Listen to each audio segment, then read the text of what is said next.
환자분이 저에게 이렇게 물으시더라고요. 선생님, 사람 보는 눈은 어떻게 키울 수 있나요? 저는 잠시 말을 멈췄습니다. 그 질문 하나에 70평생 쌓아온 인생 경험이 한꺼번에 떠올랐기 때문입니다. 여러분은 사람을 볼 때 좋은 사람인지 나쁜 사람인지 정확히 구별할 수 있으신가요? 살다 보면 정말 많은 사람을 만납니다. 하지만 그 중에 끝까지 믿을 수 있는 사람은 생각보다 많지 않습니다.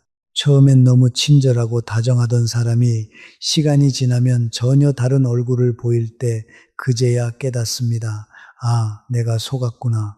믿고 의지했던 사람이 내 등 뒤에서 험담을 하고 있었다는 걸 알았을 때 함께 울고 웃던 기억들이 순식간에 배신감으로 바뀌죠.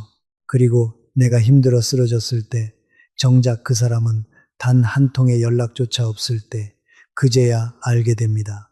그 사람의 마음은 처음부터 내 옆에 있지 않았다는 걸. 혹시 여러분도 이런 상처 겪어보신 적 있으신가요?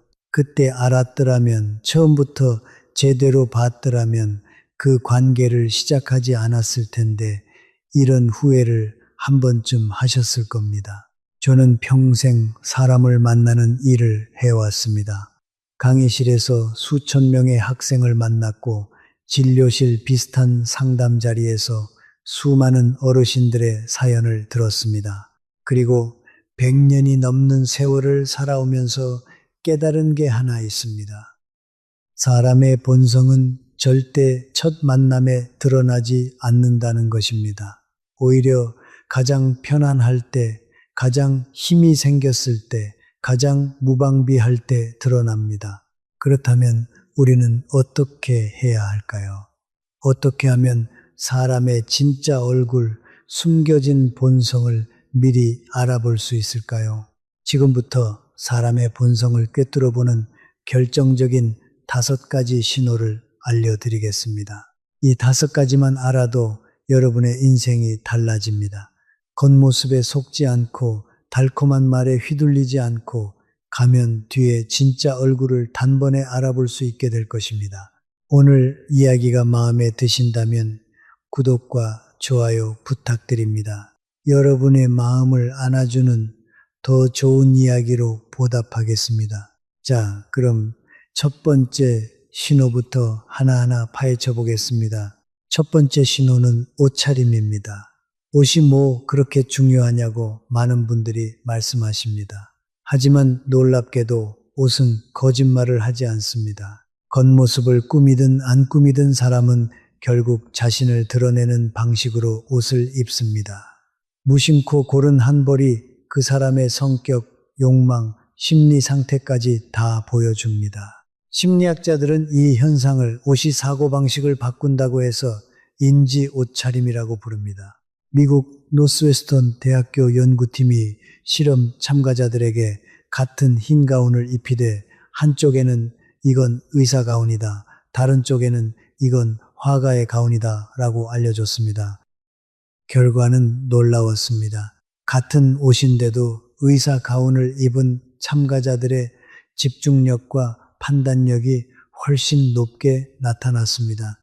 옷이 단순한 천이 아니라 자신이 누구인가를 인식하게 만드는 심리적 신호라는 걸 보여준 겁니다. 이 실험이 말해주는 건 간단합니다. 사람은 자신을 어떤 사람으로 보이고 싶은가에 따라 옷을 고른다는 것, 그리고 그 무의식적인 선택 속에 그 사람의 본성이 드러난다는 것입니다. 즉, 그가 입은 옷이 그 사람의 마음을 말해줍니다. 제가 아는 분 중에 임종수 선생님이라는 분이 계셨습니다.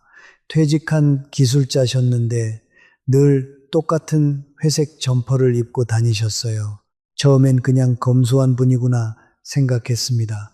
그런데 시간이 지나면서 알게 됐습니다. 그분은 사람들 시선을 받는 걸 극도로 불편해 하셨고 늘 자신을 드러내지 않으려 애쓰셨습니다.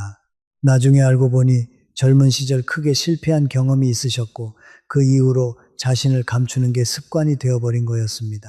옷이 그분의 상처를 그대로 말해주고 있었던 거죠.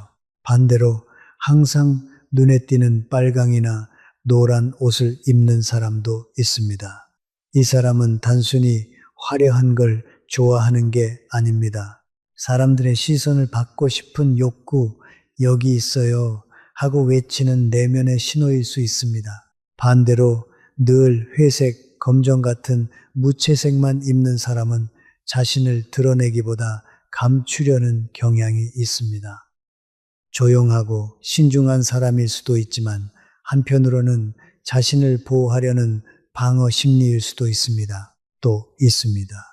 늘 옷에 주름 하나, 얼룩 하나 없이 단정한 사람.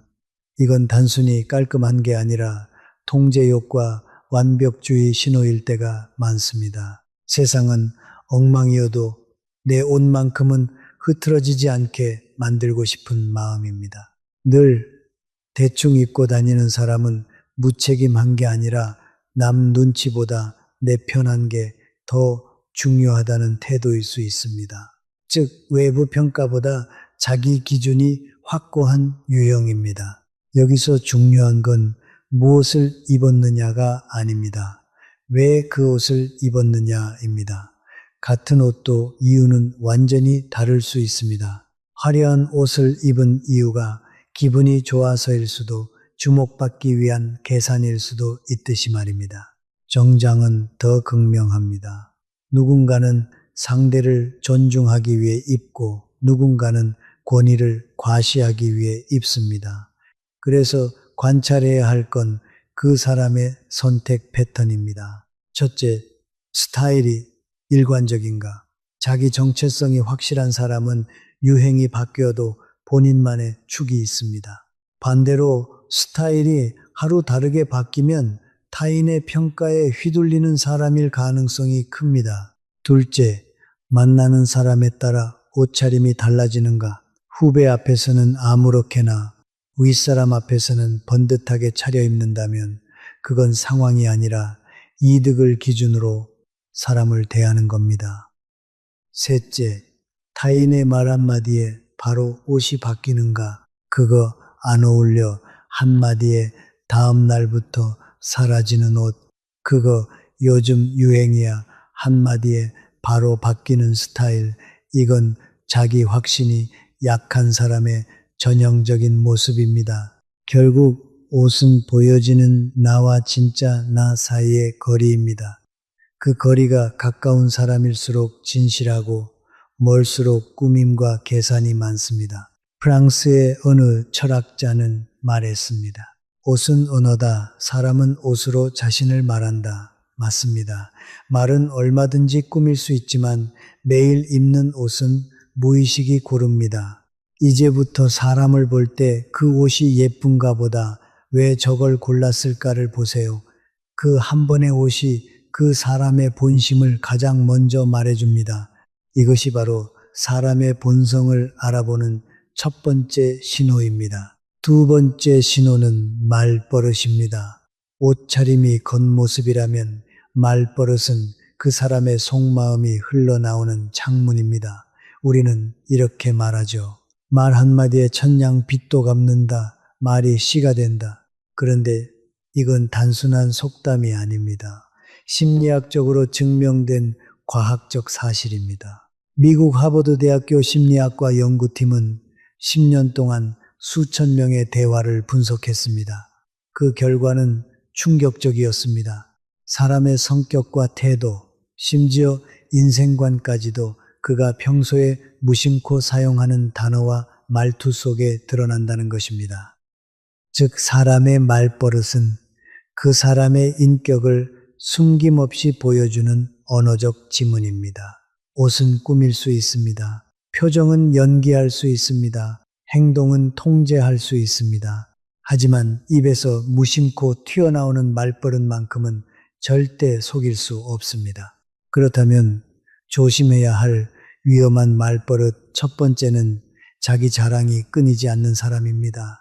혹시 이런 사람 떠오르시나요? 대화 시작한 지 5분도 안 돼서 이야기의 중심이 나로 바뀝니다. 아, 그거 나도 해봤어. 내가 그때 말이야. 나 그 분야 전문가야. 상대가 좋은 소식을 전하면 그 정도야.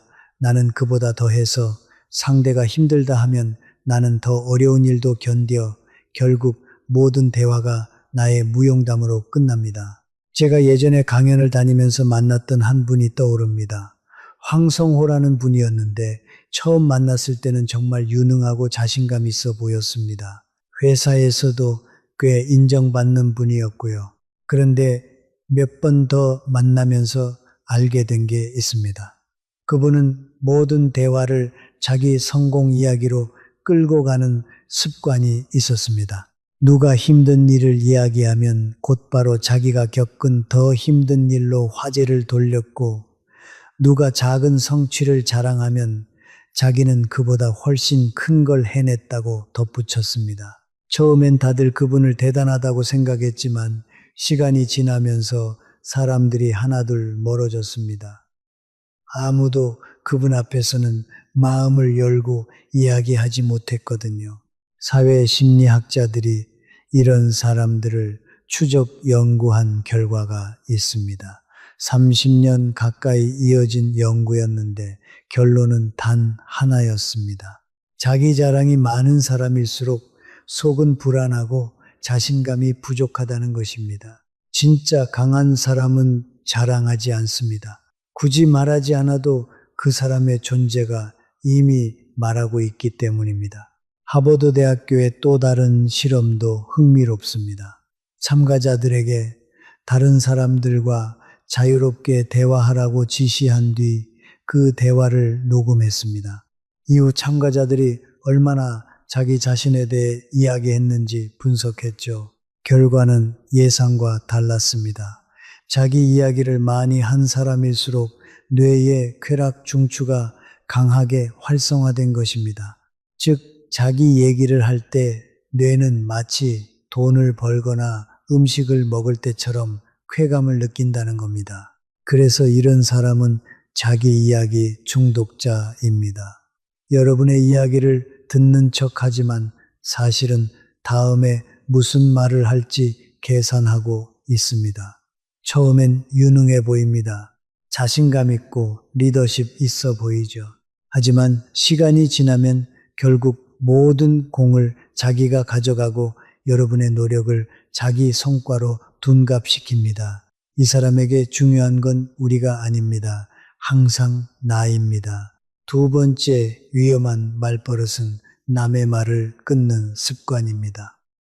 아, 그건 내가 알아. 잠깐만, 그거 다르게 봐야 해. 아니, 그건 말이야.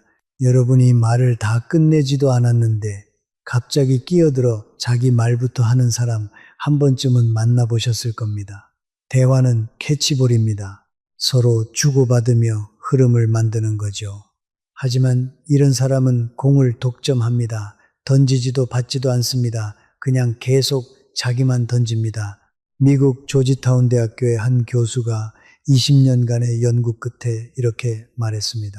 말을 끊는 행위는 단순한 습관이 아니라 권력과 지배를 과시하는 언어적 행동이다. 즉, 말버릇 하나가 나는 너보다 위라는 무의식적 선언인 셈입니다. 상대의 말을 끊는 사람일수록 자신이 대화를 주도해야 한다고 믿습니다. 그리고 상대를 동등한 존재로 보지 않습니다. 하버드 비즈니스 리뷰에서도 비슷한 실험이 있었습니다. 회의에서 누가 몇 번 말을 끊는지 기록했더니 놀랍게도 직급이 높을수록 그리고 자기 중심적 성향이 강할수록 타인의 말을 자주 끊는 경향이 나타났습니다.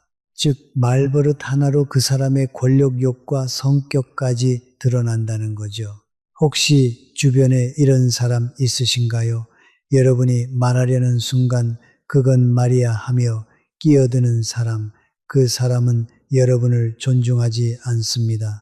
여러분의 생각은 들을 가치가 없다고 여기는 겁니다. 말버릇은 그 사람의 내면을 숨김없이 비춥니다. 습관처럼 튀어나오는 한마디 속에 그 사람의 성격, 불안, 욕망이 다 들어 있습니다. 누군가와 대화할 때 말투를 유심히 들어보세요. 그가 어떤 라파미를 자주 쓰는지, 누구의 말을 자주 끊는지, 그리고 어떤 순간에 나를 내세우는지, 그게 바로 그 사람의 본성을 읽는 두 번째 신호입니다. 세 번째 신호는 겸손입니다. 겸손이라니 의외시죠. 보통 우리는 겸손을 미덕이라고 배웠습니다. 겸손한 사람은 신뢰가 가고 교만한 사람은 피해야 한다고 말이죠. 그런데 세상에는 진짜 겸손한 사람과 겸손한 척하는 사람이 있습니다. 겉으로 보기엔 비슷하지만 속은 완전히 다릅니다. 스탠퍼드 대학교 심리학과 연구팀은 겸손한 말투에 숨겨진 진짜 심리를 분석했습니다. 참가자들에게 자기소개를 하게 한 뒤 자신을 어떻게 표현했는가를 정밀 분석했죠. 놀라운 결과가 나왔습니다. 겸손한 척을 하는 사람일수록 칭찬에 더 민감하고 자신이 평가받는 순간을 더 즐긴다는 겁니다. 즉, 저는 별거 아닌데요. 운이 좋았을 뿐이에요. 저는 아직 멀었어요. 이런 말들은 진짜 겸손이 아니라 칭찬을 더 받기 위한 전략적 겸손일 수 있습니다. 이걸 심리학에서는 겸손 마케팅이라고 부릅니다. 대표적인 예가 이런 겁니다. 요즘 너무 바빠서 힘들어요. 모임 요청이 너무 많네요. 제가 음식을 너무 못했어요. 근데 또 가족들이 맛있다고 하네요. 겸손한 척 하면서 실제로는 자랑을 흘리고 있는 겁니다. 저와 오랫동안 알고 지낸 서영순이라는 분이 계셨습니다. 한때 약사로 일하셨는데 동네에서 칭찬이 자자한 분이었습니다. 그런데 자세히 들여다보면 늘 이런 식이었습니다. 누가 약사님 정말 친절하시네요 하면 아니에요. 저는 그냥 할 일을 한 거예요 하면서도 그 말을 듣고 또 듣고 싶어 하는 게 보였습니다. 칭찬을 부정하면서도 자리를 뜨지 않고 계속 그 화제에 머물렀고 누군가 칭찬을 멈추면 살짝 서운한 표정을 지으셨습니다. 처음엔 겸손한 분이라고 생각했는데 시간이 지나면서 그게 칭찬을 끌어내기 위한 하나의 방식이었다는 걸 알게 됐습니다. 이런 가짜 겸손을 하는 사람들의 공통점을 한 단어로 정리할 수 있습니다. 바로 불안입니다. 자신감이 없기 때문에 겉으로는 자신을 낮추지만 속으로는 인정과 칭찬을 갈망합니다. 그래서 칭찬을 들으면 아니에요 하면서도 눈빛은 반짝입니다. 입꼬리는 미세하게 올라갑니다.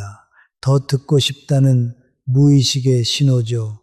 반면 진짜 겸손한 사람은 다릅니다. 칭찬을 들으면 감사합니다. 한마디로 끝냅니다. 불필요한 부정을 하지 않습니다. 스스로의 가치를 이미 알고 있기 때문입니다. 진짜 겸손은 자신을 깎아내리는 말이 아니라 상대를 존중하는 태도에서 나옵니다. 영국 옥스퍼드 대학교의 행동경제학 실험에서도 비슷한 결과가 나왔습니다.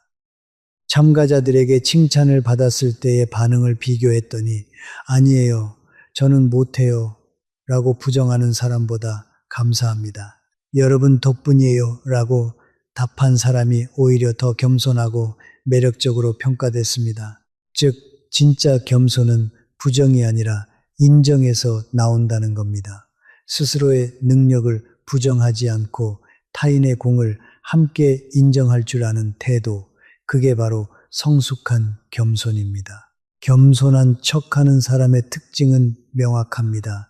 칭찬을 거부하면서도 계속 기다립니다. 자신을 낮추는 말 뒤에는 반드시 자랑이 숨어 있습니다.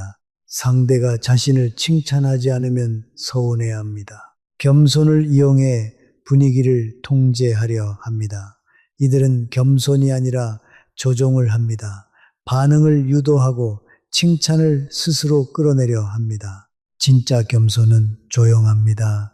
티 내지 않습니다. 칭찬이 없어도 흔들리지 않습니다. 가짜 겸손은 시끄럽습니다. 부정 속에 욕망이 숨어 있습니다. 자신을 낮추는 척하며 속으로는 더 높이 보이기를 원합니다. 독일의 한 철학자는 이렇게 말했습니다. 겸손은 위대한 사람의 의무다. 진짜 겸손은 자기 자신을 정확히 아는 사람에게서 나옵니다. 그래서 자신을 낮출 수도 있고 다른 사람을 높일 수도 있는 겁니다. 가짜 겸손은 자기 자신을 모르는 사람에게서 나옵니다.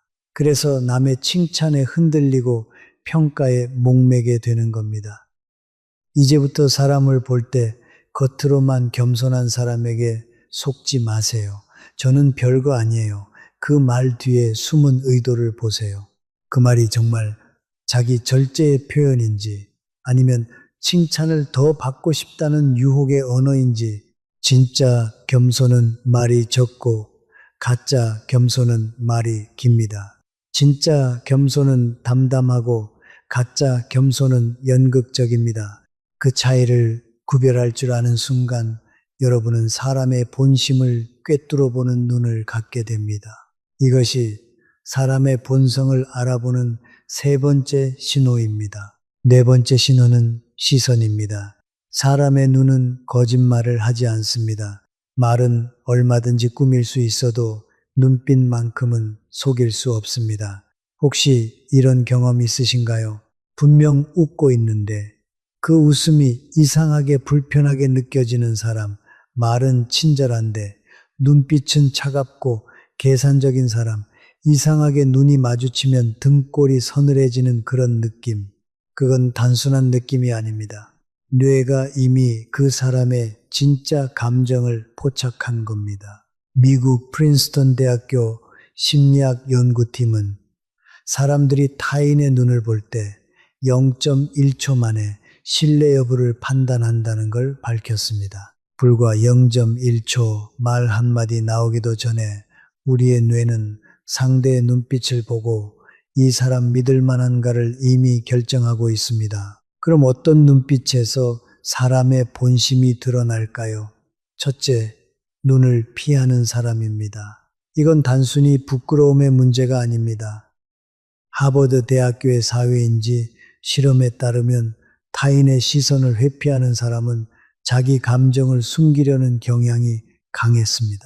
특히 죄책감, 거짓, 불안을 느낄 때 무의식적으로 눈을 피합니다. 그래서 상대가 이야기를 하다가 갑자기 눈을 내리거나 시선을 돌린다면 그건 감정이 흔들리고 있다는 신호입니다. 둘째, 눈을 너무 오래 응시하는 사람입니다. 눈을 피하는 것도 나쁘지만 계속 눈을 바라보는 건 좋은 거 아니냐고 생각하기 쉽지만 아닙니다. 스페인 마드리드 대학교의 행동심리 실험에서 시선을 과하게 유지하는 사람은 상대에게 심리적 압박감을 주려는 경향이 있었습니다. 즉, 눈으로 지배하려는 사람입니다. 이런 사람은 대화 중에도 시선을 무기처럼 사용합니다. 상대를 불안하게 만들고 위에 있다는 인상을 심어줍니다. 셋째, 웃고 있는데 눈이 웃지 않는 사람입니다. 이건 심리학에서 진짜 미소와 가짜 미소를 구분하는 대표적인 신호로 알려져 있습니다. 진짜 웃음은 입꼬리뿐 아니라 눈 주변 근육까지 함께 움직입니다. 하지만 가짜 웃음은 다릅니다. 입만 웃고 눈은 그대로입니다. 즉, 표정은 친절하지만 감정은 따로인 사람입니다. 이런 사람은 감정을 감추거나 조종하는 데 능숙한 유형입니다. 흥미로운 실험도 있습니다. 캘리포니아 대학교의 연구진이 참가자들에게 정직하게 대답하라는 조건과 거짓말을 해도 되는 조건을 각각 주었습니다.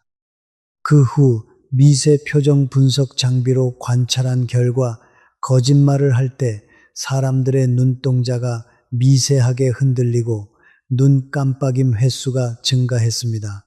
눈은 신체 중에서도 가장 즉각적으로 감정에 반응하는 부위이기 때문입니다.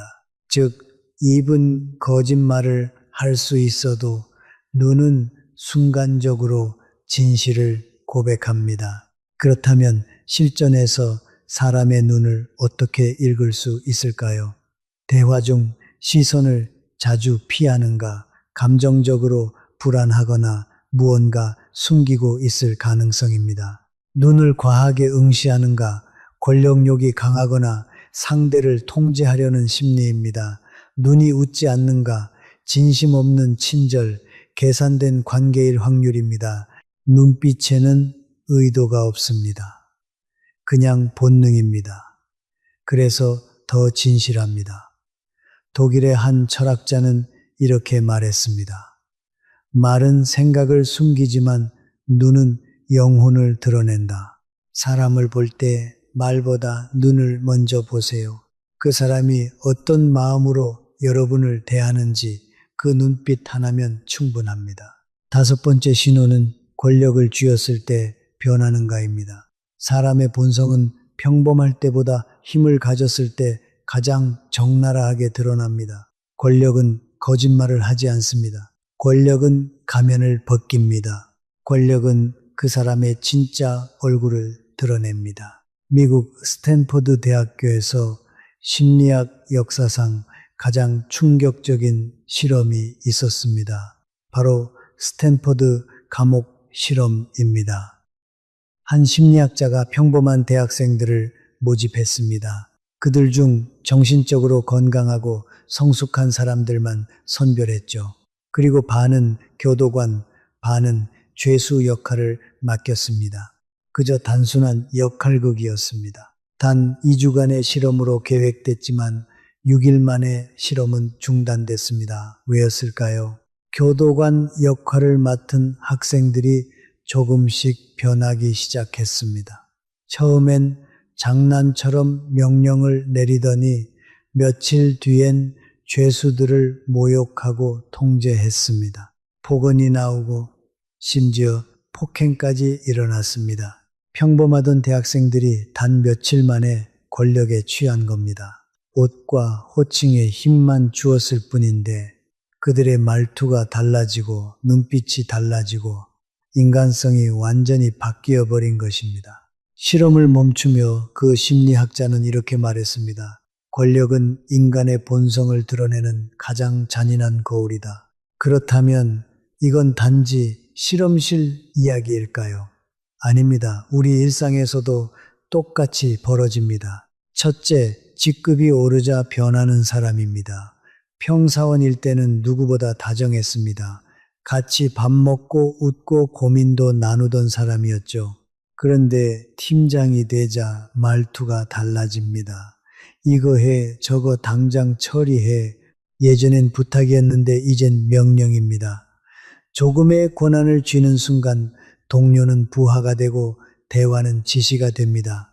이런 사람은 원래 착한 게 아니었습니다. 힘이 없어서 착한 척 했을 뿐입니다. 진짜 본성은 권력을 잡았을 때 드러납니다. 둘째, 돈을 쥐자 변하는 사람입니다. 함께 힘들 때는 같이 굶으면 나누던 친구였습니다. 우리 언젠가 잘 되자 하던 사람이었죠. 그런데 돈을 벌고 나자 말투가 달라집니다. 요즘 바빠서 너는 아직 모를 거야.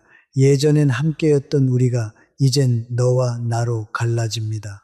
하버드 대학교 경제심리학 연구팀의 연구 결과가 이 현상을 과학적으로 입증했습니다.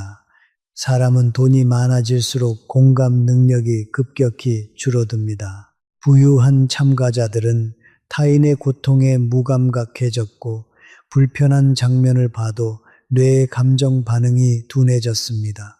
즉, 돈이 그들을 바꾼 게 아니라 돈이 그 안에 있던 본성을 드러낸 것입니다. 셋째, 아주 작은 권한에도 변하는 사람입니다. 직장에서 작은 프로젝트의 리더가 되자마자 후배에게 고압적으로 굴고 모임에서 작은 역할을 맡더니 사람을 통제하려 하는 사람, 부모가 되자 사랑보다 통제를 앞세우는 사람, 한 심리학자는 이렇게 말했습니다. 큰 권력보다 작은 권력에서 인간의 본성이 더 정확히 드러난다. 큰 권력은 감시가 있지만 작은 권력은 감시가 없습니다. 그래서 가면을 쓰지 못합니다. 작은 자리에서도 변하는 사람이라면 큰 자리를 가지면 훨씬 더 위험해집니다. 권력은 시험입니다. 그 시험 앞에서 누군가는 겸손해지고 누군가는 오만해집니다. 누군가는 그 힘을 책임으로 쓰고 누군가는 그 힘을 쾌감으로 씁니다. 독일의 한 철학자는 이렇게 말했습니다. 권력은 인간을 타락시키지 않는다. 다만 그 사람의 본성을 드러낼 뿐이다. 그래서 사람을 볼 때 진짜 봐야 할 순간은 힘이 없을 때가 아닙니다. 권력을 쥐었을 때입니다. 그때 그 사람의 말투가, 눈빛이, 태도가 변하는지를 보세요. 작은 권력 앞에서 변하는 사람은 결국 어떤 권력을 쥐어도 여러분을 지켜줄 사람이 아닙니다. 권력은 인간의 얼굴을 벗깁니다. 돈, 직위, 명예, 역할, 그 어떤 형태로든 힘을 주었을 때 그 사람의 진짜 본 모습이 드러납니다. 그 모습을 본 순간 여러분은 알게 될 겁니다. 아, 이 사람은 원래 이런 사람이었구나. 이것이 사람의 본성을 꿰뚫어 보는 5번째 신호입니다. 이제 모든 신호를 다시 한번 정리하겠습니다. 옷차림을 보세요. 그 사람이 왜 그런 옷을 입었는지 그 선택 뒤에 숨은 심리를 읽으세요. 말을 들으세요. 무의식적으로 튀어나오는 말에서 진짜 본성이 드러납니다. 겸손을 보세요. 진짜 겸손과 칭찬을 갈망하는 가짜 겸손은 분명히 다릅니다. 시선을 보세요. 눈은 거짓말을 하지 못합니다. 그리고 권력을 쥐었을 때를 보세요. 작은 힘만 가져도 변하는 사람은 더 큰 힘을 가지면 위험합니다. 사람을 만날 때 이 5가지 신호를 꼭 기억하세요. 처음엔 잘 보이지 않습니다. 하지만 시간이 지나면 반드시 드러납니다. 우리는 상대를 판단하지만 동시에 누군가도 우리를 판단하고 있습니다. 우리가 좋은 사람을 만나고 싶다면 스스로도 좋은 사람이 되어야 합니다. 누군가를 오래 바라보면 그 시선의 끝에 있는 건 결국 나 자신입니다. 여러분은 어떤 시선으로 세상을 바라보고 계신가요? 그리고 여러분은 어떤 모습으로 비춰지고 있나요? 여러분의 경험과 생각을 댓글로 나눠주세요. 여러분의 이야기가 누군가에게 큰 위로와 깊은 깨달음이 될 것입니다. 그리고 이어서 다음 이야기를 나눠보겠습니다. 귀티가 나고 품이 있는 사람은 돈은 없어도 이것이 있습니다. 명품 필요 없습니다. 우리는 살아가면서 이런 사람을 종종 만납니다. 명품 옷을 입고 값비싼 가방을 메고 있는데도 왠지 모르게 가벼워 보이는 사람.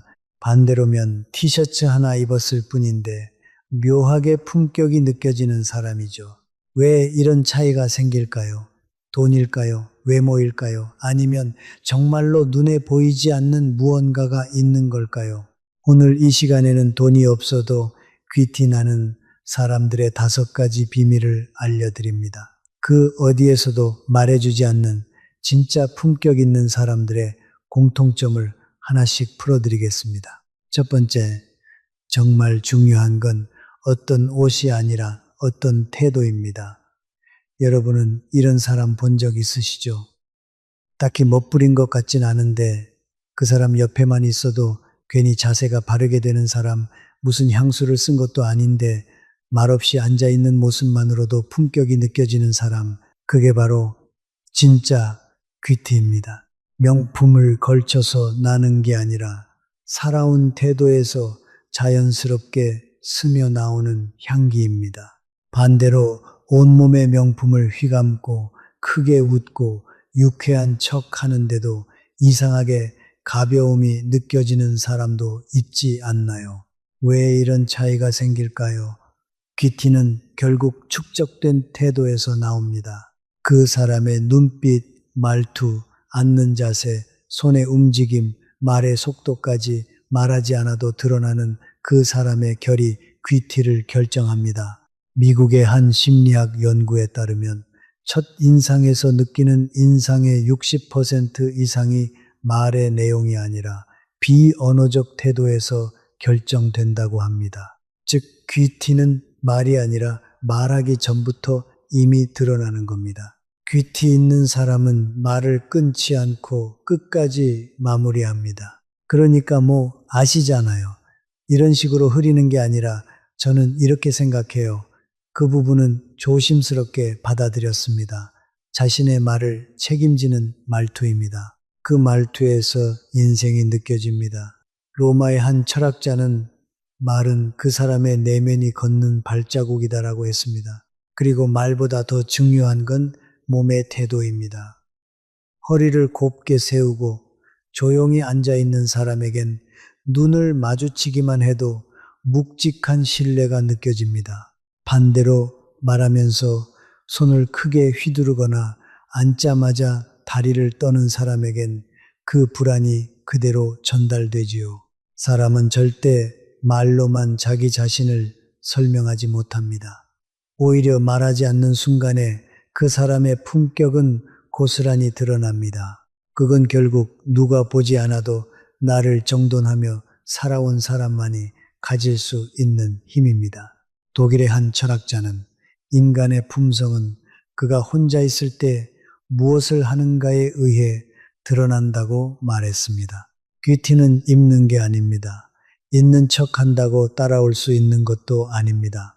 그건 조용한 순간에 드러나는 태도, 삶을 대하는 방식, 그리고 말하지 않아도 풍기는 자신감에서 만들어지는 겁니다. 두 번째, 귀티는 얼굴이 아니라 몸에서 먼저 드러납니다. 우리는 흔히 귀티는 얼굴 생김새나 옷차림에서 나온다고 생각합니다. 하지만 진짜 귀티는 몸에서 말없이 흐르는 에너지에서 먼저 느껴집니다. 말 한마디 하지 않아도 건강한 사람은 앉아있는 뒷모습, 걸을 때의 탄력, 움직임의 리듬에서 묵직함을 풍깁니다. 반대로 겉모습은 멀쩡해 보여도 움직임이 둔하고 기력이 빠져 보이는 사람은 어딘가 무너져 보이고 자신감이 없어 보입니다. 그 차이는 바로 몸을 얼마나 잘 관리하며 살아왔느냐입니다.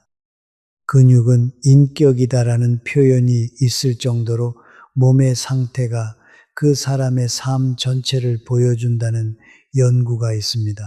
특히 허벅지 근육과 기립근, 이 두 가지는 단순히 움직임의 중심이 아니라 자기 관리를 했는지 안 했는지를 그대로 보여주는 부위입니다. 한 장기 노화 연구에 따르면 노년기 삶의 만족도와 가장 관련 있는 지표는 허벅지 근육량이라고 합니다. 허벅지가 단단한 사람일수록 움직임이 안정적이고 그 안정감이 곧 신뢰와 품격으로 전달된다는 거죠. 어느 교수님은 이렇게 말했습니다. 재테크는 망할 수 있어도 근테크는 망하지 않는다. 몸을 위해 시간을 쓰고 규칙적으로 나를 다듬는 사람, 그 사람에겐 설명하지 않아도 느껴지는 무게감이 생깁니다. 예를 들어 어떤 사람이 들어올 때 조용히 가볍게 걷는데도 시선이 가는 경우 그건 그 사람이 좋은 신발을 신었기 때문이 아니라 몸의 중심이 잘 잡혀 있기 때문입니다. 그 중심감이 그 사람을 단단하게 보이게 만듭니다. 귀티는 결국 몸이 보여주는 자기 존중감입니다. 몸을 가꾼다는 건 나는 나를 소홀히 대하지 않는다는 가장 분명한 태도이기도 합니다. 그리고 그 태도는 표정, 걸음걸이, 말투 모든 것에 스며듭니다. 누구는 말로 자신을 꾸미고 누구는 브랜드로 자신을 포장하지만 귀티 나는 사람은 몸으로 삶을 증명합니다.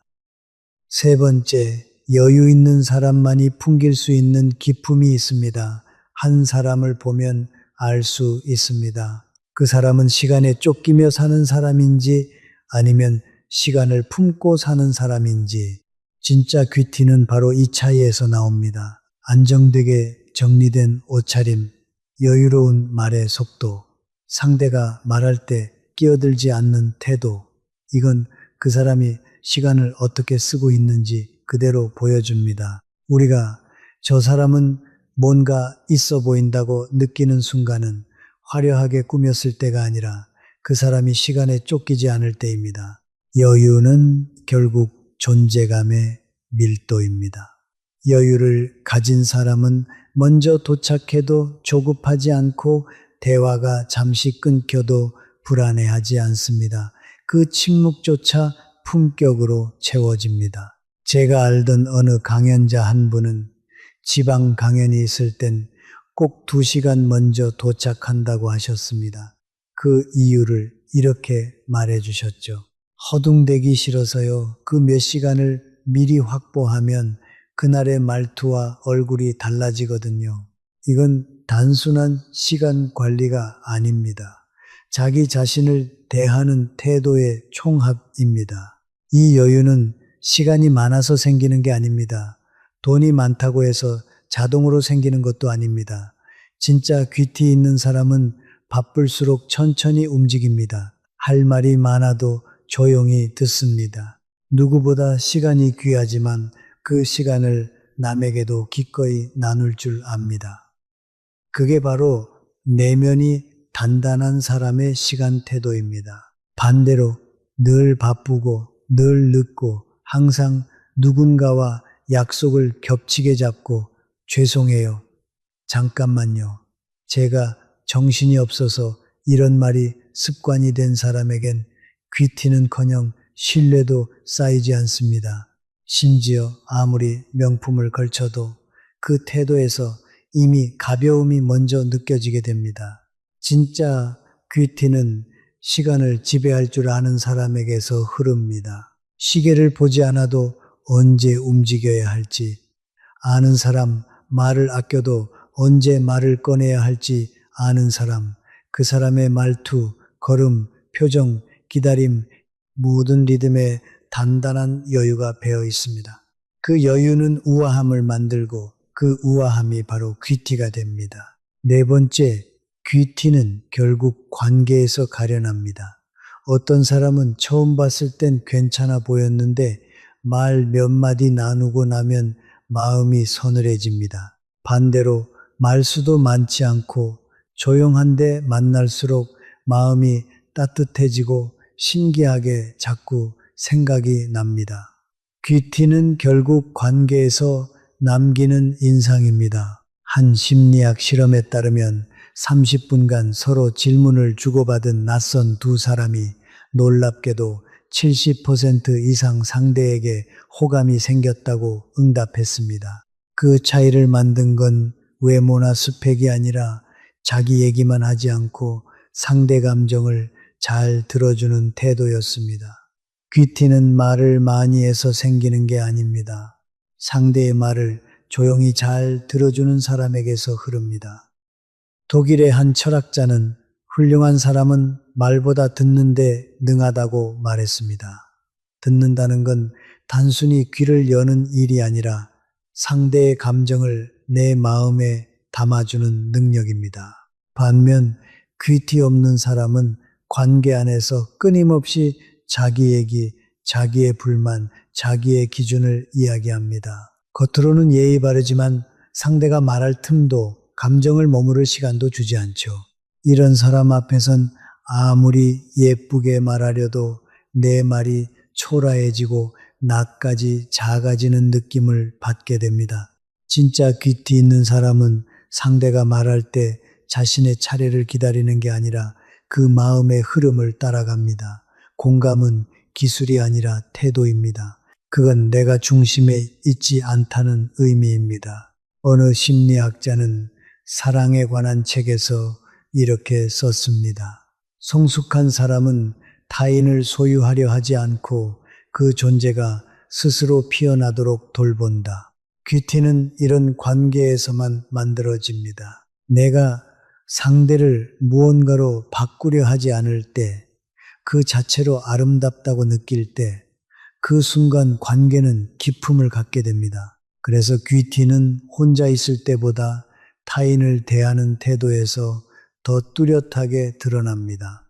말로 나를 증명하려 들지 않고 상대의 말에 올라타려 하지 않고 상대의 침묵까지 존중할 줄 아는 사람, 그 사람은 명품 하나 없어도 그 자체로 존중받아야 할 사람처럼 느껴집니다. 귀티란 내가 아닌 상대의 마음 안에서 피어나는 이미지입니다. 그건 그 어떤 브랜드보다 오래가고 그 어떤 외모보다 깊게 남습니다. 다섯 번째, 진짜 귀티는 내가 나를 아끼는 방식에서 시작됩니다. 요즘 많은 분들이 남들의 시선을 의식하며 살아갑니다. 화면 속 명품, 해외여행, 고급 레스토랑, 그 속에 나만 없는 것 같은 기분, 혹시 여러분도 느껴보신 적 있으신가요?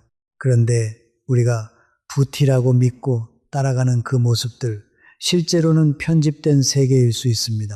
좋은 구도로 찍은 한 장의 사진, 고급 호텔 로비에서 잠깐 찍은 인증샷, 실제 삶이 아닌 보여주기 위한 장면들, 그걸 보며 자꾸 나를 초라하게 만들고 있다면 그건 진짜 귀티와는 거리가 먼 방향입니다. 한 심리학자는 행복을 두 가지로 나눴습니다.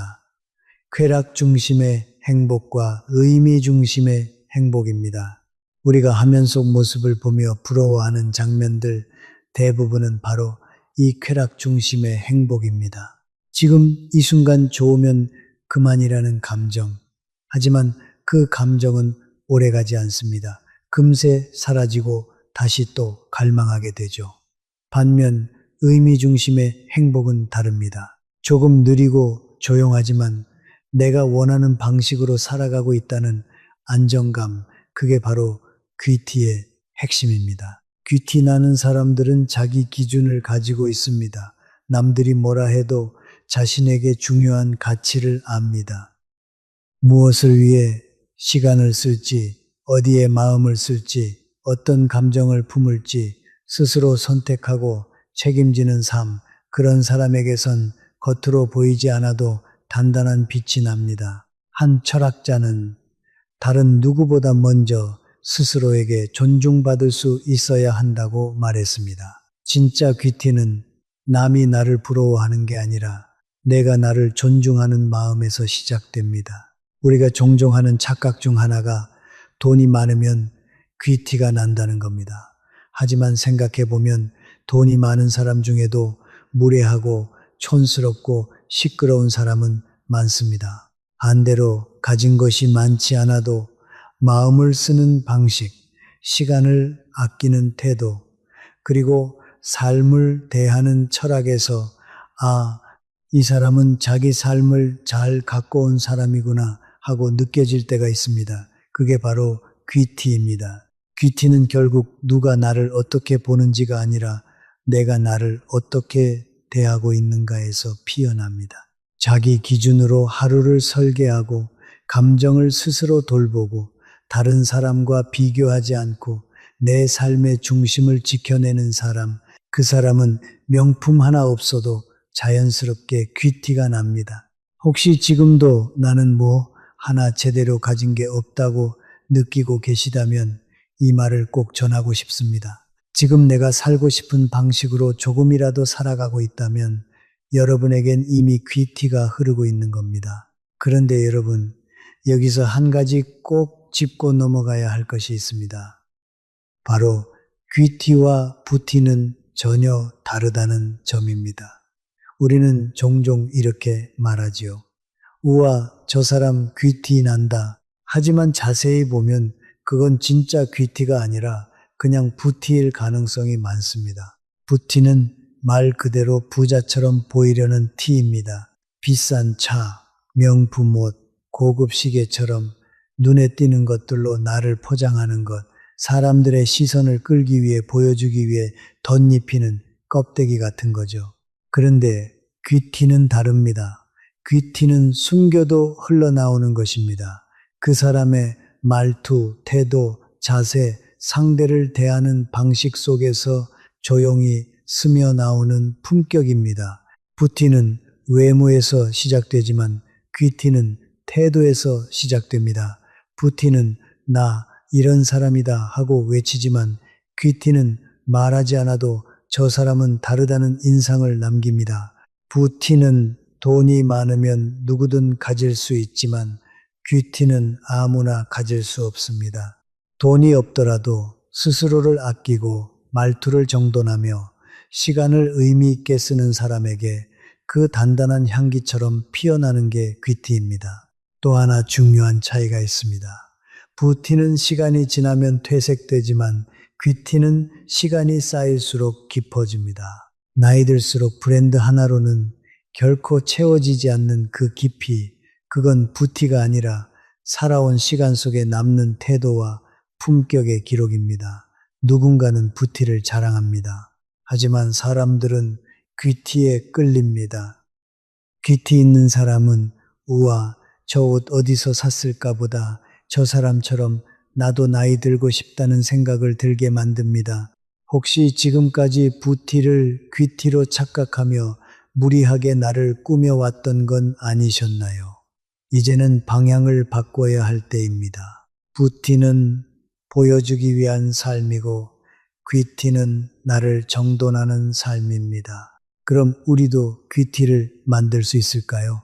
어떻게 시작하면 좋을까요? 그 해답이 될 오늘부터 할 수 있는 실천 팁 3가지를 지금 바로 알려드리겠습니다. 첫 번째, 하루에 단 10분 말투를 정돈하는 시간을 가져보십시오. 앞서 말씀드렸죠. 귀티는 말에서 흐릅니다. 하지만 여기서 말하는 말은 화려한 어휘나 어려운 표현이 아닙니다. 그 사람의 기본 말투, 다시 말해 감정이 올라올 때 습관처럼 튀어나오는 말들이 그 사람의 내면을 고스란히 보여줍니다. 가령 이런 말 여러분도 자주 듣거나 쓰셨을 겁니다. 몰라요. 알아서 하세요. 아, 진짜 왜 이래요? 그게 뭐 대단한 건가요? 됐고요. 이 말들은 대부분 화가 섞였거나 책임을 피하려는 느낌 혹은 상대를 밀어내는 인상을 줍니다. 특히 중년 이후에 잘 나오는 됐고요. 그게 뭐 어쨌다고요. 같은 말은 어느새 나도 모르게 상대를 방어적이게 만들고 대화의 품격을 떨어뜨립니다. 그렇다면 이 말들을 어떻게 바꿔야 내 감정을 해치지 않으면서도 상대를 불쾌하게 하지 않고 오히려 단단한 인상을 줄 수 있을까요? 예를 들어보겠습니다. 몰라요. 알아서 하세요. 라는 말은 그 부분은 신중하게 결정하시는 게 좋을 것 같아요. 라고 말하면 내 입장은 명확하게 전하면서도 상대의 판단을 존중해주는 인상을 줍니다. 그게 뭐 대단한 건가요? 라는 말은 그냥 툭 내뱉는 대신 저는 그렇게까지 중요하게 생각하진 않았는데 한번 다시 생각해 볼게요. 라고 바꾸면 부드럽지만 분명한 태도가 됩니다. 아, 진짜 왜 이래요? 라는 감정적인 말은 제가 살짝 당황했어요. 잠시만요. 라고 말하는 것만으로도 상대에겐 배려를, 나에겐 품격을 남깁니다. 됐고요.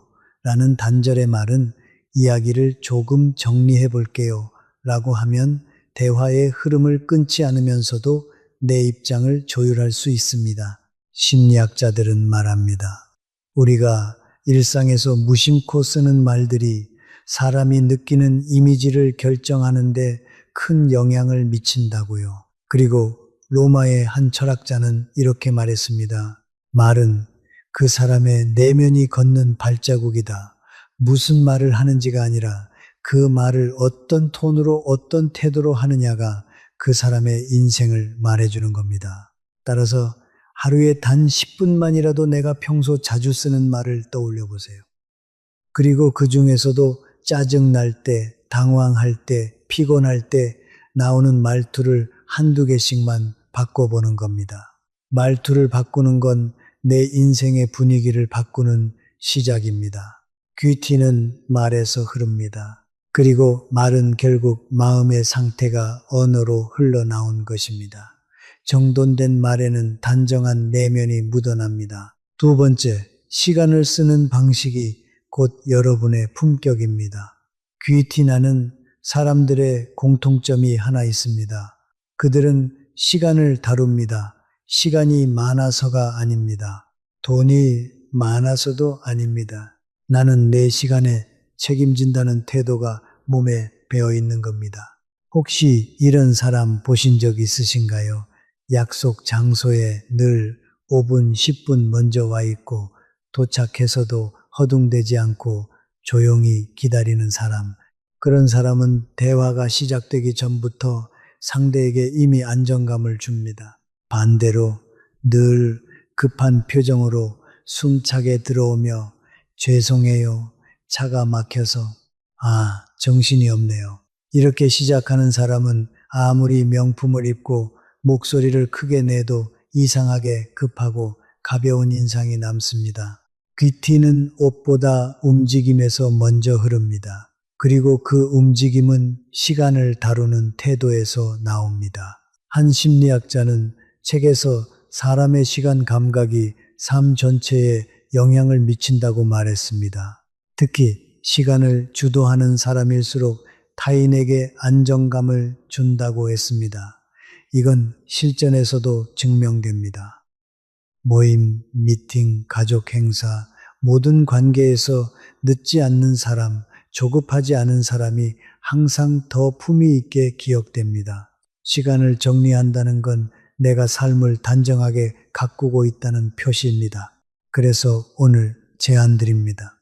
하루에 단 15분이라도 예상보다 먼저 움직이는 연습을 해보세요. 약속이 오후 2시라면 1시 45분에는 도착해 보는 겁니다. 헐레벌떡 뛰어가는 삶 대신 도착해서 여유롭게 숨을 고르고 주변을 살피는 삶, 그 15분이 여러분의 말투를 바꾸고 얼굴 표정을 바꾸고 그리고 무엇보다도 타인이 여러분을 기억하는 방식까지 바꿔줍니다. 한 철학자는 품격은 아무도 보지 않을 때 스스로를 다스리는 태도에서 시작된다고 말했습니다. 시간은 누구에게나 똑같이 주어지지만 그 시간을 어떻게 쓰느냐는 전적으로 나의 선택입니다. 그리고 귀티는 바로 그 선택의 반복 속에서 태어납니다. 세 번째, 내 기준을 지키는 연습이 귀티를 만듭니다. 귀티 나는 사람들은 묘하게 흔들리지 않습니다. 상대가 비싼 걸 자랑해도 주변에서 뭐가 유행이라고 떠들어도 자기 자리를 지키는 힘이 있습니다. 왜일까요? 그들은 이미 알고 있습니다. 진짜 귀티는 자기 기준을 아는 데서 시작된다는 걸. 반대로 기준이 없는 사람은 늘 흔들립니다. 나도 저거 사야 하나? 나만 너무 초라해 보이는 건 아닐까? 이 정도는 해야 나도 대접받겠지. 그렇게 흔들리다 보면 원하지 않는 사람들과 섞이게 되고 가지도 않을 장소에 불려다니고 하고 싶지 않은 말들을 하고 있게 됩니다. 심리학 연구에 따르면 자기 통제감이 높은 사람이 삶의 만족도도 대인관계의 질도 훨씬 높다고 합니다. 자기 삶의 중심이 있다는 건 곧 자신을 귀하게 여긴다는 증거입니다. 그럼 어떻게 해야 흔들리지 않는 중심을 만들 수 있을까요?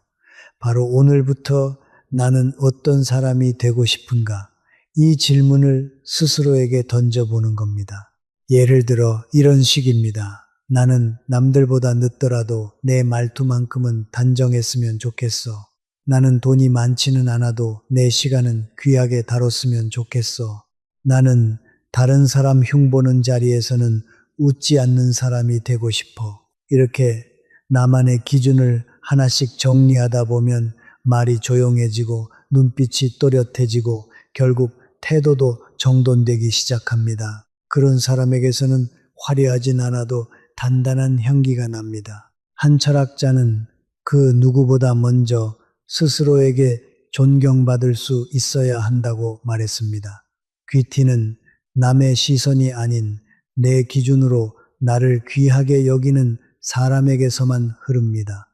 그리고 그 기준은 돈이 없어도 만들 수 있고 권력이 없어도 세울 수 있으며 당장 누가 알아주지 않아도 내 안에서 천천히 깊게 자라납니다. 지금 여러분은 그 기준을 만드는 중입니다. 그게 바로 귀티의 시작입니다.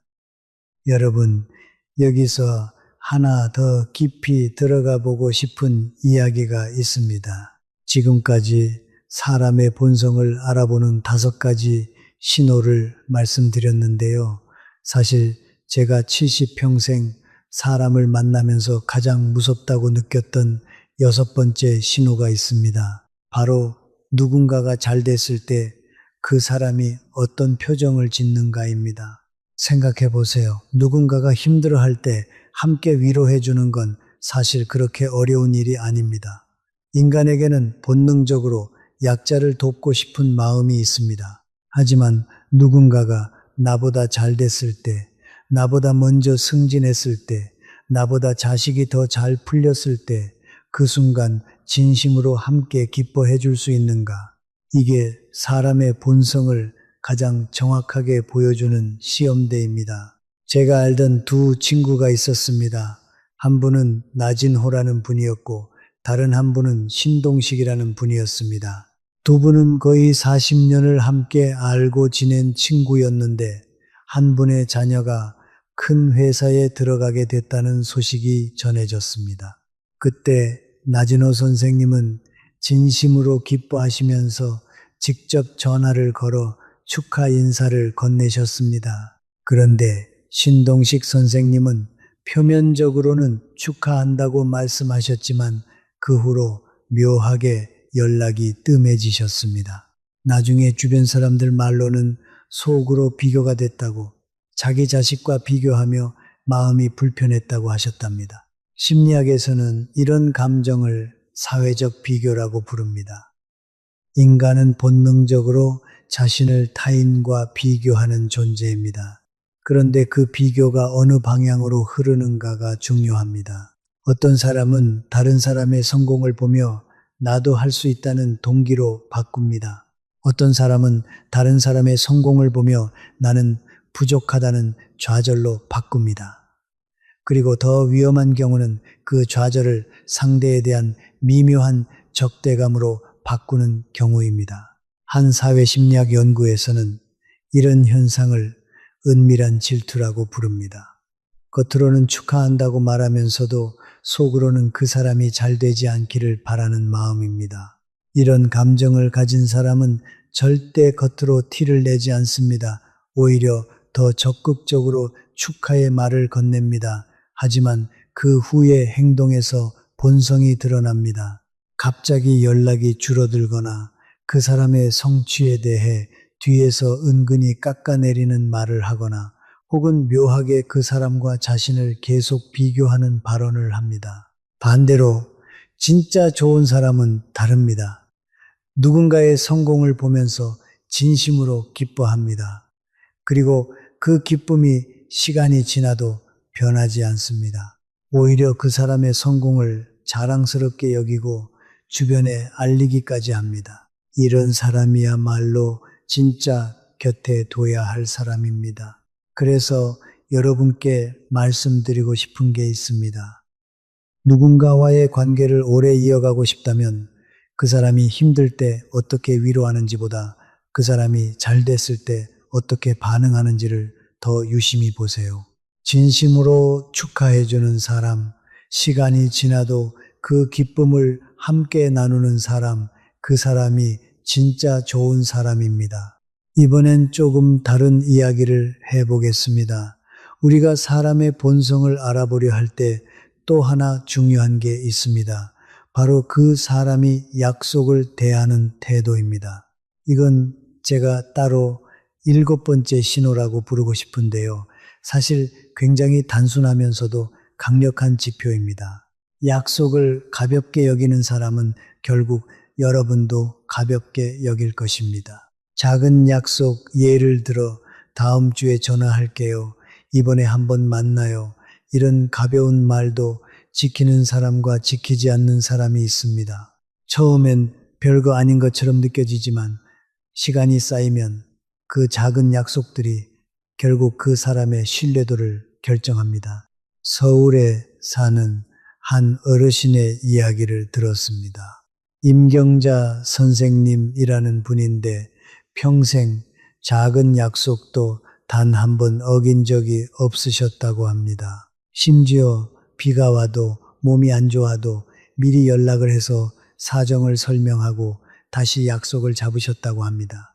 그분 주변에는 늘 사람이 많았습니다. 왜냐하면 사람들은 본능적으로 약속을 지키는 사람을 신뢰하기 때문입니다.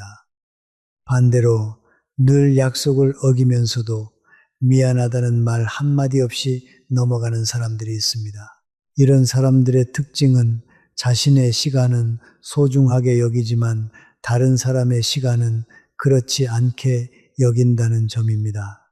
이건 결국 그 사람의 마음속에 있는 우선순위를 보여줍니다. 나에게 중요한 사람인가, 그렇지 않은 사람인가를 무의식적으로 판단하고 그에 따라 약속을 지키거나 어기는 겁니다. 한 행동 경제학 연구에서는 약속을 지키는 빈도와 그 사람의 전반적인 신뢰도 사이에 매우 강한 상관관계가 있다는 것을 밝혔습니다.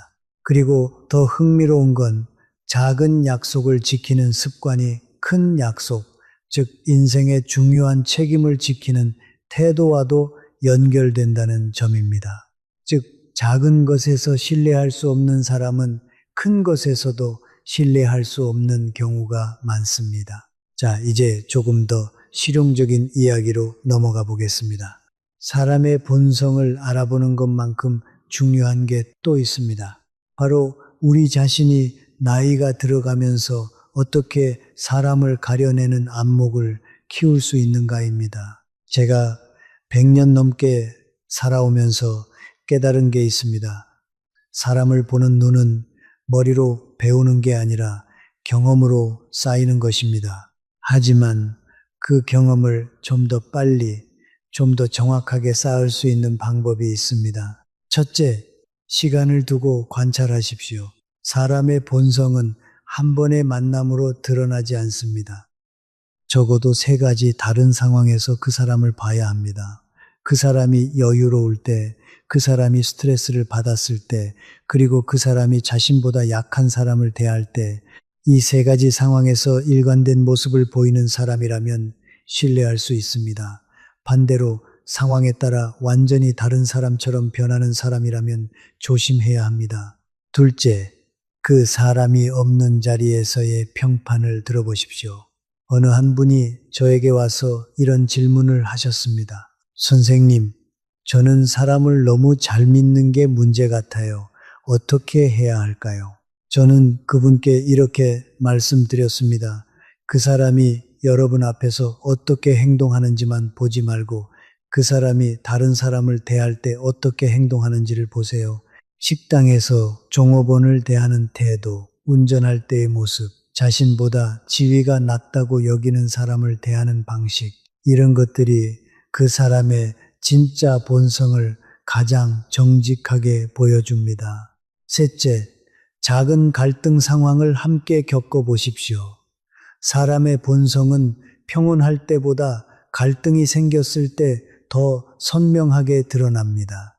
의견이 다를 때 그 사람이 어떻게 반응하는지, 화가 났을 때 어떤 말을 쓰는지, 잘못을 했을 때 인정하는지 아니면 변명하는지, 이런 순간들이 쌓이면서 우리는 그 사람의 진짜 모습을 알게 됩니다.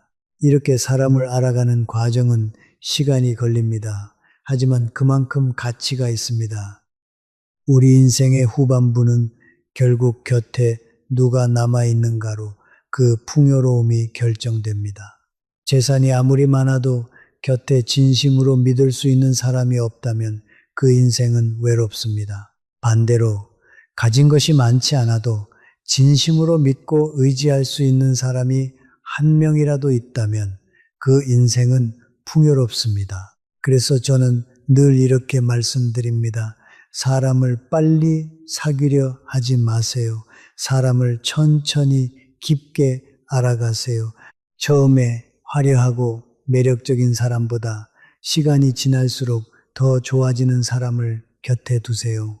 그게 바로 인생 후반부를 풍요롭게 만드는 가장 확실한 방법입니다. 이제 조금 더 들어가서 우리 일상 속에서 실제로 어떻게 적용할 수 있는지 구체적인 사례를 통해 말씀드리고 싶습니다. 황정임 여사님이라는 분의 이야기입니다. 70대 초반이셨고 평생 시장에서 작은 가게를 운영하며 자식들을 키워내신 분이었습니다. 그분께서 저에게 해주신 이야기가 있습니다. 며느리를 처음 봤을 때 다들 좋다, 참하다고 했지만 정작 본인은 다른 부분을 보셨다고 합니다.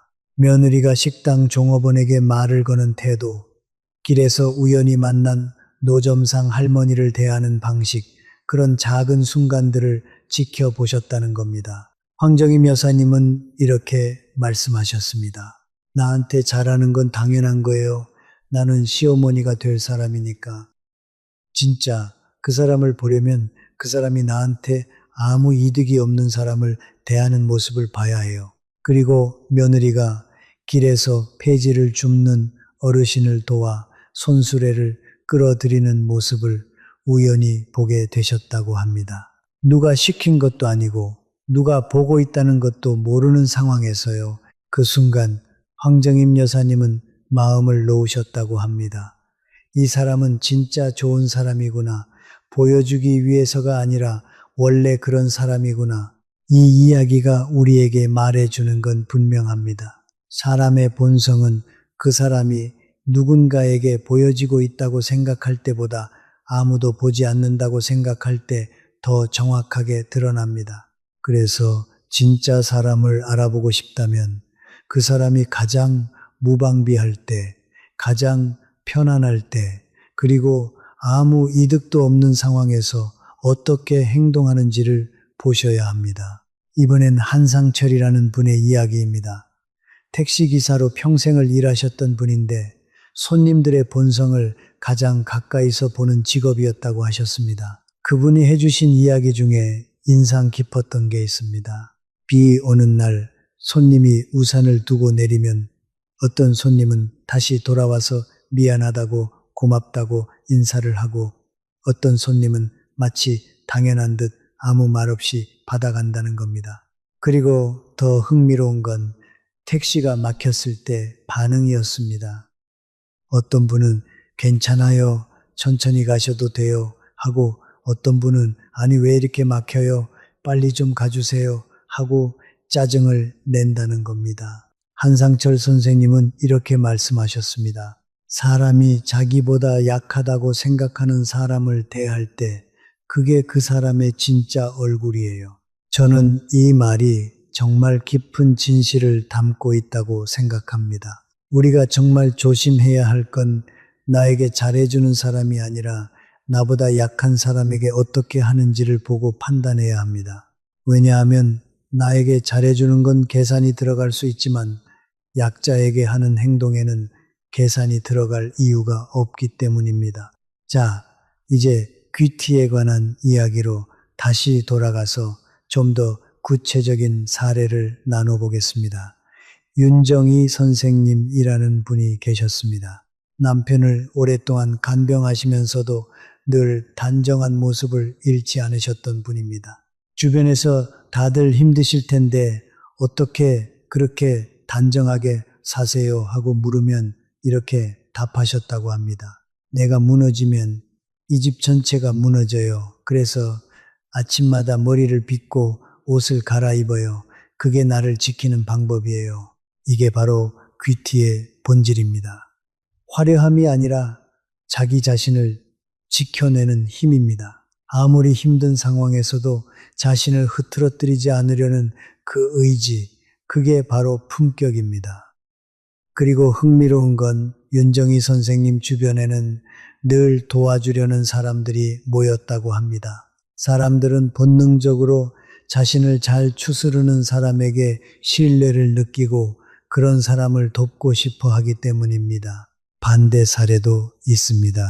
형편이 꽤 넉넉하셨던 한 어르신은 늘 자신의 처지를 한탄하며 주변 사람들에게 신세 한탄을 하셨습니다.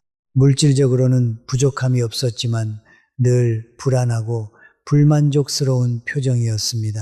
사람들은 처음엔 위로해드렸지만 시간이 지나면서 점점 그분을 피하게 됐습니다. 왜였을까요? 그분의 불안과 불만이 만나는 사람들에게도 전염됐기 때문입니다. 이건 돈의 문제가 아니라 마음을 다루는 방식의 문제였습니다. 여기서 우리가 배울 수 있는 게 있습니다. 귀티와 본성은 결국 같은 뿌리에서 나옵니다. 둘 다 그 사람이 자기 자신을 어떻게 대하고 그리고 그 결과로 다른 사람을 어떻게 대하는가에서 나옵니다. 자기 자신을 존중하는 사람은 자연스럽게 다른 사람도 존중합니다. 자기 자신을 함부로 대하는 사람은 결국 다른 사람도 함부로 대하게 됩니다. 이제 조금 더 깊은 이야기를 해보고 싶습니다. 사람의 본성과 귀티, 이 두 가지를 관통하는 하나의 공통된 진리가 있습니다. 바로 일관성입니다. 생각해보면 우리가 누군가를 신뢰하지 못하게 되는 가장 큰 이유는 그 사람이 나쁜 사람이어서가 아닙니다. 오히려 그 사람이 예측할 수 없는 사람이어서입니다. 오늘은 다정하다가 내일은 차갑고 어제는 너그러웠는데 오늘은 까칠하고 이런 변덕스러움이 우리를 불안하게 만듭니다. 반면에 우리가 깊이 신뢰하게 되는 사람들을 떠올려 보면 그들은 대부분 예측 가능한 사람들입니다. 언제 만나도 비슷한 온도, 비슷한 태도, 비슷한 마음을 가지고 있는 사람들입니다. 이런 일관성이 바로 신뢰의 가장 기본적인 토대입니다. 심리학에서는 이걸 정서적 안정성이라고 부릅니다. 그리고 흥미로운 연구 결과가 있습니다. 사람들에게 다양한 성격의 사람들과 가상의 관계를 형성하게 한 뒤 어떤 유형의 사람에게 가장 깊은 신뢰감을 느끼는지 조사했습니다. 결과는 예상과 조금 달랐습니다. 가장 매력적이거나 가장 친절한 사람이 아니라 가장 일관된 사람에게 사람들은 가장 깊은 신뢰를 느꼈습니다. 심지어 약간 무뚝뚝하더라도 늘 같은 모습을 보이는 사람이 겉으로는 친절하지만 변덕스러운 사람보다 더 신뢰받았다는 겁니다. 이건 우리 삶에 굉장히 중요한 메시지를 던져줍니다. 우리가 사람을 볼 때 그 사람이 얼마나 친절한가, 얼마나 매력적인가를 보기보다 그 사람이 얼마나 일관된가를 봐야 한다는 것입니다. 그리고 우리 자신도 마찬가지입니다. 우리가 다른 사람에게 신뢰받고 싶다면 가장 좋은 모습을 보여주려 애쓰기보다 가장 일관된 모습을 보여주는 게 더 중요합니다. 여기서 또 하나 짚고 넘어가고 싶은 게 있습니다. 우리는 종종 좋은 사람과 착한 사람을 혼동합니다. 착한 사람은 모든 사람에게 좋게 보이려는 사람입니다. 누구에게도 싫은 소리를 못하고 누구의 부탁도 거절하지 못하고 늘 다른 사람의 기분을 살피는 사람입니다. 반면 좋은 사람은 자기 기준이 명확하면서도 다른 사람을 배려하는 사람입니다.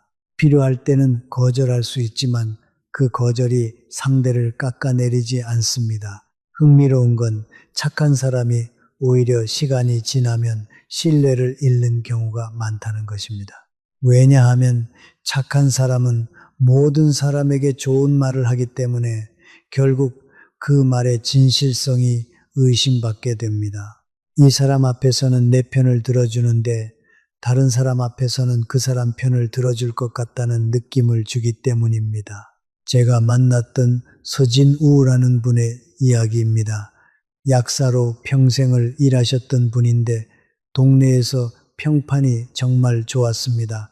그런데 그 평판의 이유가 흥미로웠습니다.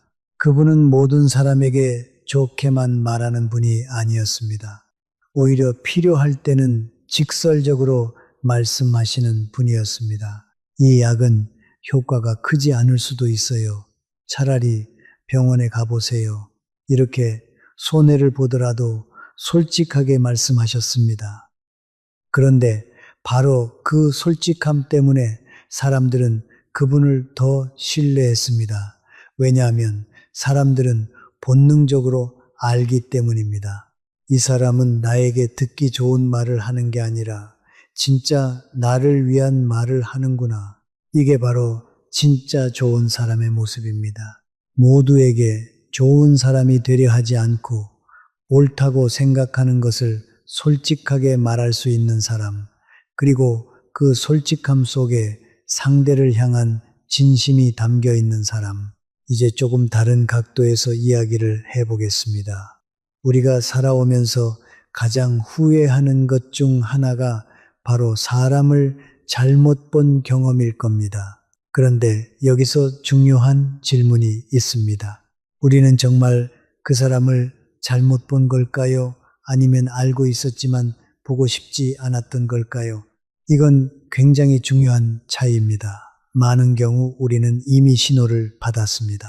그 사람의 말버릇에서, 그 사람의 옷차림에서, 그 사람의 시선에서 작은 균열들이 분명히 있었습니다. 하지만 우리는 그 신호를 무시했습니다. 왜였을까요? 심리학에서는 이걸 확증 편향이라고 부릅니다. 우리는 한 번 좋은 사람이라고 믿기 시작하면 그 믿음과 어긋나는 정보는 무시하고 그 믿음을 뒷받침하는 정보만 받아들이는 경향이 있습니다. 그래서 처음 만났을 때 호감을 느낀 사람에게는 이상한 신호가 보여도 그럴 만한 이유가 있겠지 하고 넘겨버립니다.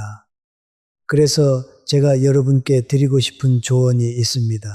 처음 느낀 작은 불편함, 작은 의구심을 무시하지 마세요. 그 직감은 대부분 정확합니다. 우리의 뇌는 이미 수많은 신호를 무의식적으로 처리하고 있고 그 결과가 바로 불편한 느낌으로 나타나는 겁니다. 물론 모든 직감이 다 맞는 건 아니지만 적어도 그 직감을 무시하지 말고 한 번 더 관찰해 보는 시간을 가지시기 바랍니다. 자, 이제 우리가 살아가면서 직접 적용할 수 있는 좀 더 실천적인 이야기를 나눠보겠습니다. 사람의 본성을 알아보는 것도 중요하지만 그보다 더 중요한 게 있습니다. 바로 우리 자신이 어떤 사람으로 늙어가고 싶은가입니다. 오복순 선생님이라는 분의 이야기를 해드리고 싶습니다.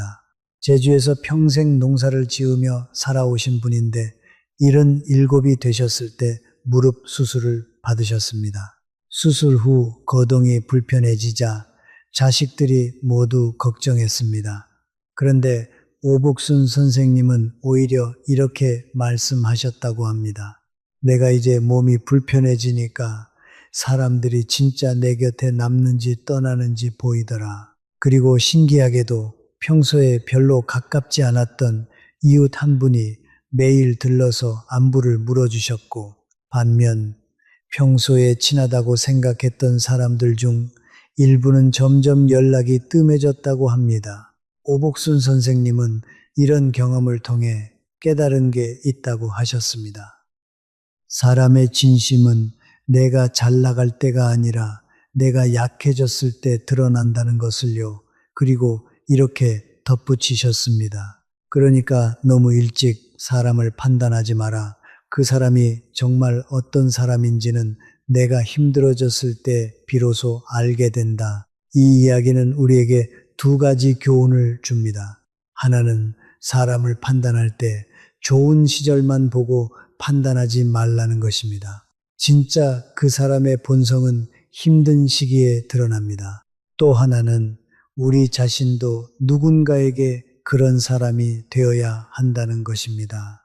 상대가 잘 나갈 때만 곁에 있는 사람이 아니라 상대가 힘들 때도 곁에 남아있는 사람, 그게 바로 우리가 추구해야 할 모습입니다.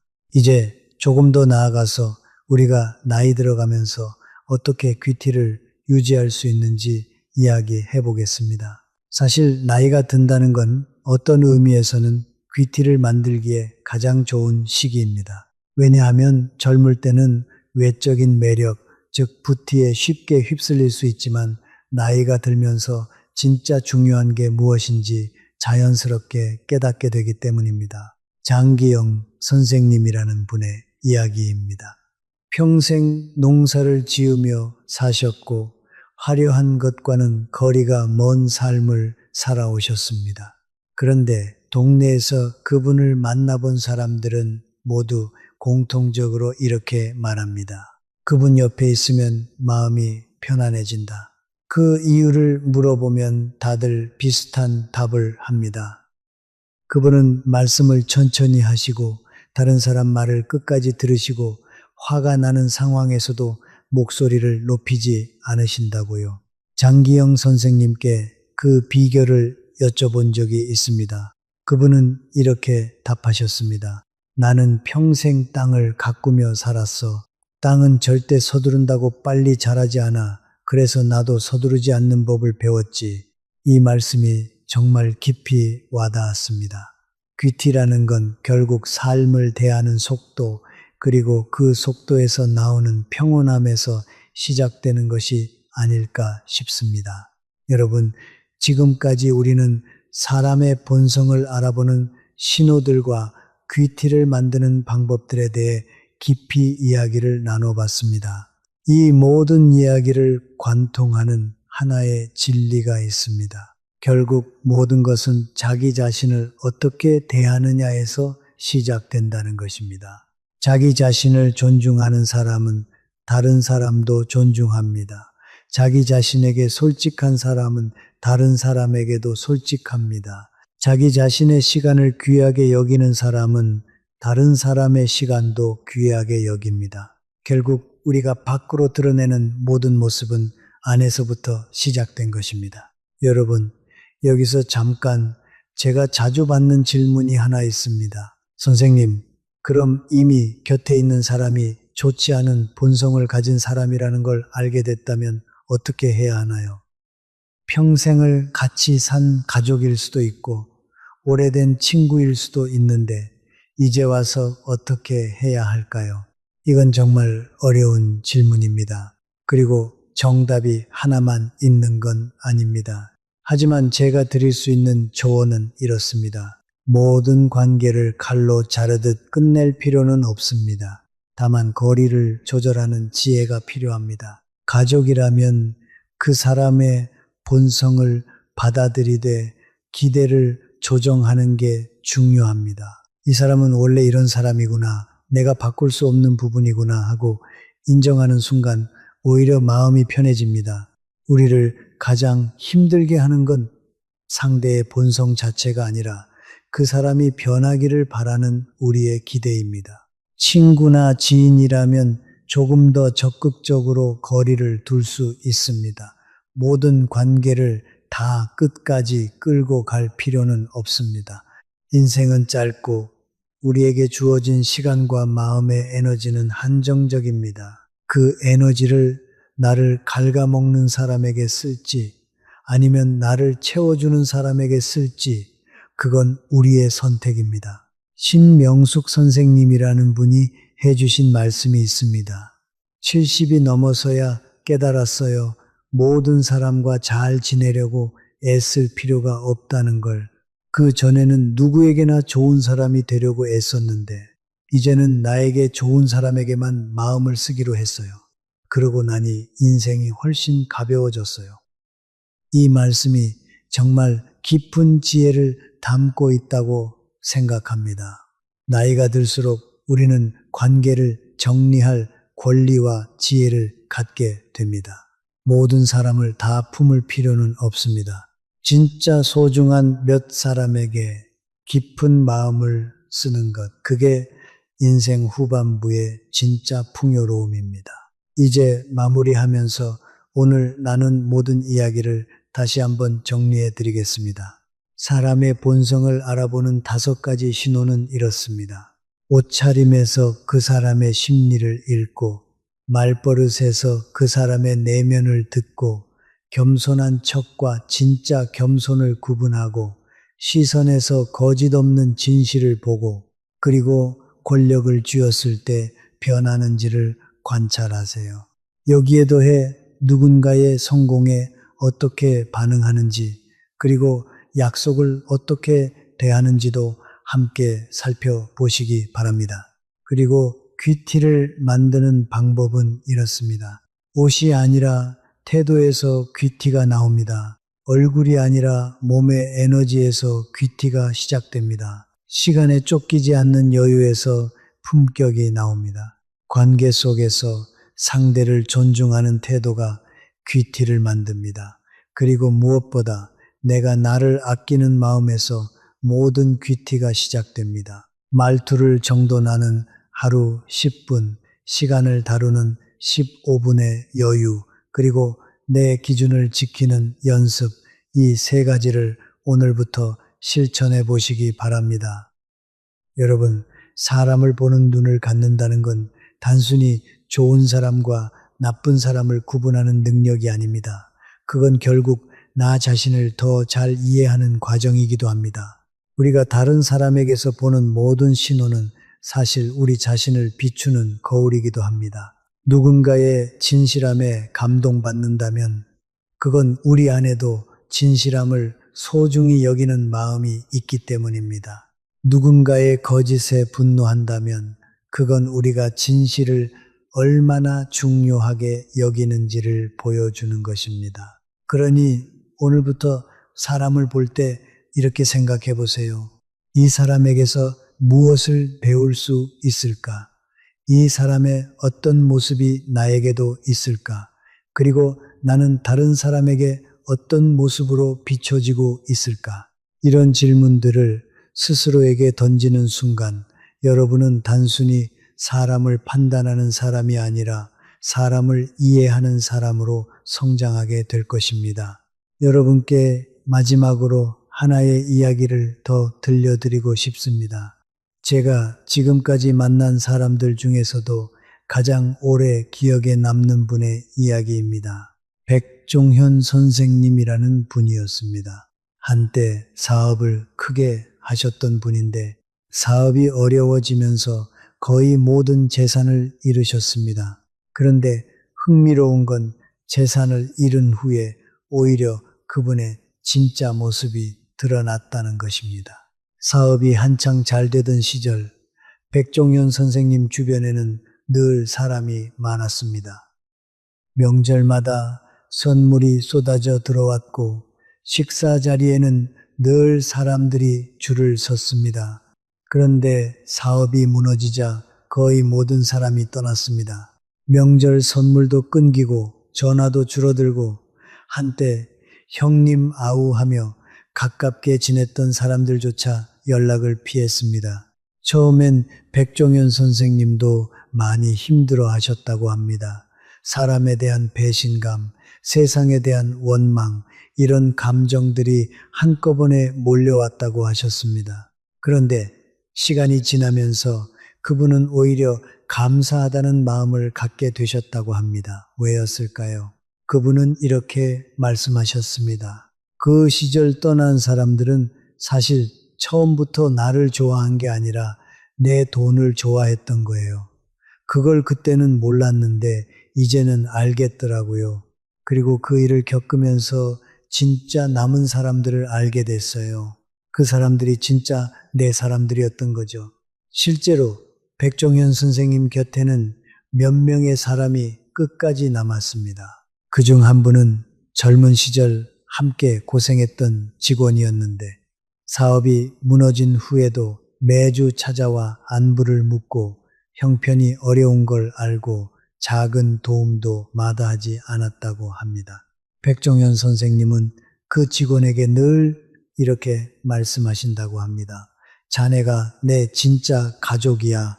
이 이야기를 듣고 저는 깊은 생각에 잠겼습니다. 우리는 살아가면서 누가 진짜 내 사람인지 알기 위해 굳이 사업이 망하거나 큰 어려움을 겪을 필요는 없습니다. 하지만 이 이야기가 말해주는 진실은 분명합니다. 사람의 진짜 가치는 우리가 가진 것이 많을 때가 아니라 가진 것이 없을 때 드러난다는 것입니다. 그리고 동시에 이 이야기는 우리 자신에게도 묻습니다. 나는 어떤 사람인가? 나는 누군가가 어려워졌을 때도 곁에 남는 사람인가? 아니면 그 사람의 형편에 따라 마음이 변하는 사람인가? 백종현 선생님은 지금 예전만큼 화려하게 살고 있지 않습니다.